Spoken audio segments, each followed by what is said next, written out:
गणेश चतुर्थी की पावन रात एक छोटा सा गरीब बच्चा जो कई रातों से भूखे पेट सो रहा था, जिसके पास गणपति बप्पा को चढ़ाने के लिए सिर्फ एक छोटा सा सूखा मोदक था।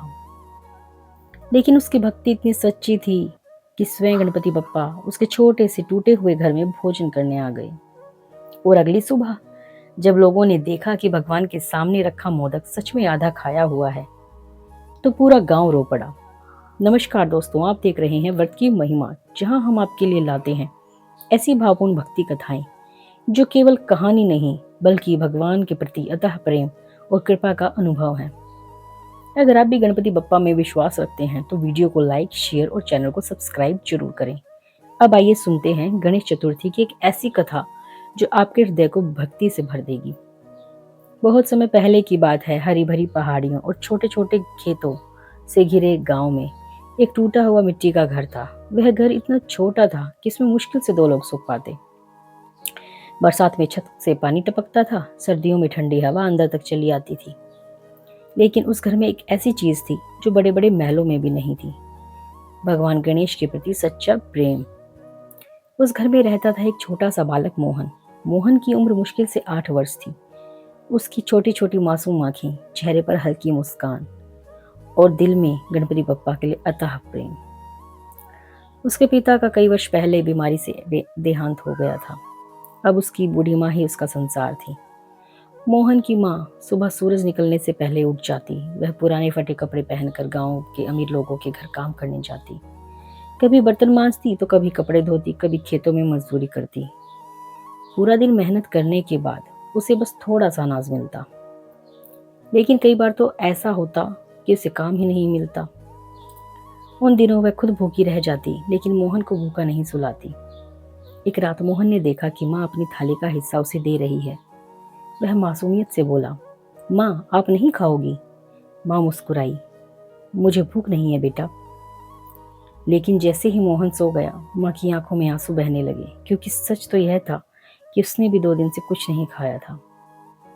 मोहन भगवान गणेश को अपना सबसे अच्छा मित्र मानता था। हर सुबह उठकर सबसे पहले मंदिर के सामने बैठता, मिट्टी की छोटी सी गणेश की मूर्ति को देखता, मुस्कुराता और कहता, बप्पा आज मेरे साथ रहना। स्कूल जाते समय कहता, अगर मास्टर जी डांटे तो मेरी मदद करना। और रात को सोने से पहले कहता, बप्पा आपको ठंड तो नहीं लग रही? उसकी बातें सुनकर माँ मुस्कुरा देती, लेकिन अंदर ही अंदर उसका दिल टूट जाता। उसे लगता, काश भगवान सच में मेरे बच्चे की बातें सुन लेते। गांव के लोग उसकी गरीबी का मजाक उड़ाते थे। एक दिन कुछ औरतें हंसते हुए बोली, मोहन तेरे बप्पा इतने ताकतवर हैं, तो तेरा घर अमीर क्यों नहीं बना देते? सभी हंसने लगी। मोहन कुछ पल चुप रहा, फिर मासूमियत से बोला, क्योंकि बप्पा पहले दिल को अमीर बनाते हैं।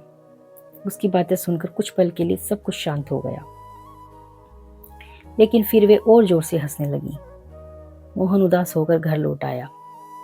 उस रात उसने गणपति बप्पा से पूछा, बप्पा क्या आप सच में मेरे दोस्त हो? उसकी आंखों में आंसू थे। अगर हो तो एक दिन मेरे घर जरूर आना।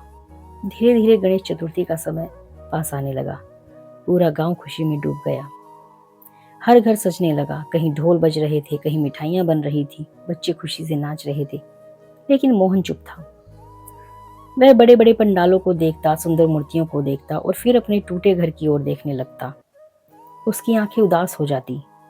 एक रात उसने अपनी माँ से पूछा, माँ क्या इस बार हम बप्पा को घर नहीं लाएंगे? माँ चुप हो गई। घर में खाने तक के लिए पैसे नहीं थे, मूर्ति कैसे आती? लेकिन वह बेटे का दिल नहीं तोड़ना चाहती थी। उसने मुस्कुराने की कोशिश की, लाएंगे बेटा, जरूर लाएंगे।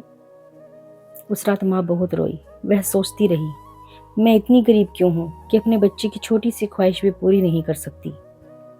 अगली सुबह माँ ने अपनी पुरानी चांदी की पायल निकाली। वह उसकी आखिरी निशानी थी जो उसके पति ने शादी के समय उसे दी थी। वह पायलों को हाथ में लेकर रोने लगी, मुझे माफ कर दीजिए, लेकिन आज अपने बच्चे की खुशी के लिए मुझे यह बेचनी होगी। वह बाजार गई और पायल बेच दी। उन पैसों से उसने एक छोटी सी गणेश जी की मूर्ति खरीदी।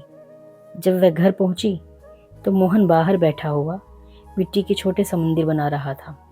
जैसे ही उसने माँ के हाथों में मूर्ति देखी, उसकी खुशी का ठिकाना नहीं रहा। वह खुशी से चिल्लाया, माँ, हमारे घर पप्पा आ गए। उसकी आंखों में चमक थी। वह मूर्ति को देख रहा था जैसे उसे पूरी दुनिया मिल गई हो। माँ उसे देखकर रो पड़ी। गणेश चतुर्थी की सुबह मोहन सूरज निकलने से पहले उठ गया। उसने पूरे घर की सफाई की, पास के पेड़ों से फूल तोड़े और छोटे से मंदिर को सजाया। जब गणपति बप्पा की स्थापना हुई तो मोहन हाथ जोड़कर बोला, बप्पा, हमारा घर छोटा है लेकिन आप यहाँ खुश रहना। उसकी मासूम आवाज सुनकर उसकी माँ की आंखें नम हो गई। सिर्फ एक मोदक? पूजा के बाद मोहन बोला।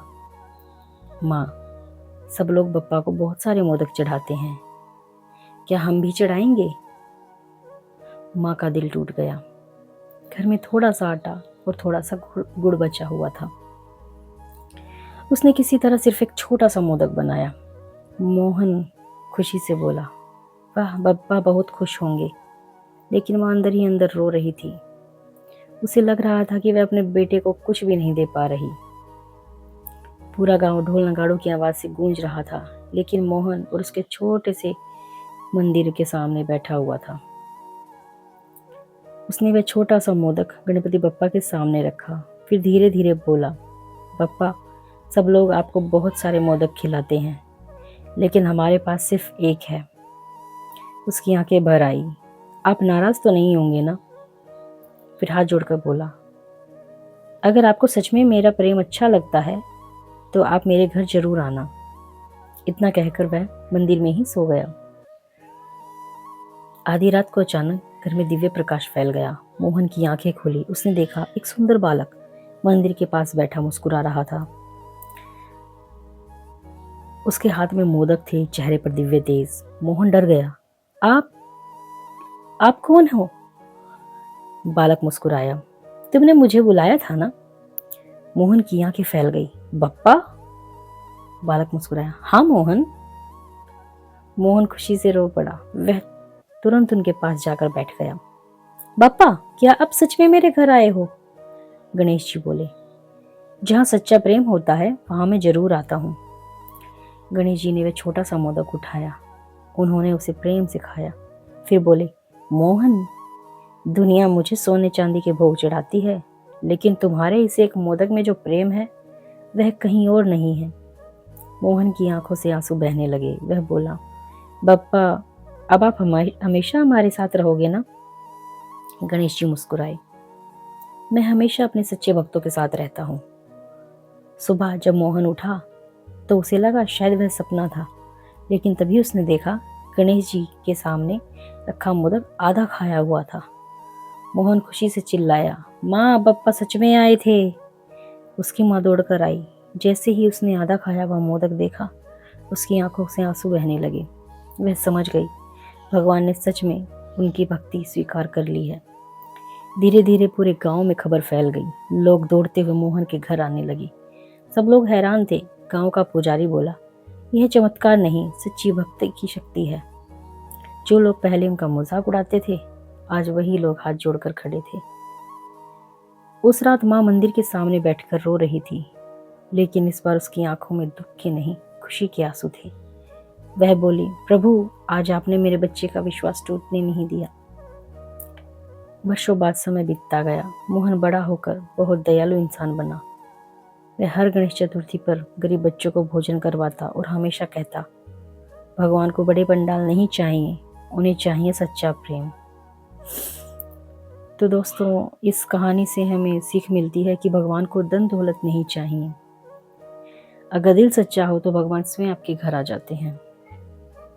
और अगर आप भी गणपति बप्पा में विश्वास रखते हैं तो कमेंट में जरूर लिखिए, गणपति बप्पा मोरया। और ऐसी ही भावपूर्ण भक्ति कथाएं सुनने के लिए व्रत की महिमा को सब्सक्राइब करना न भूलें। धन्यवाद।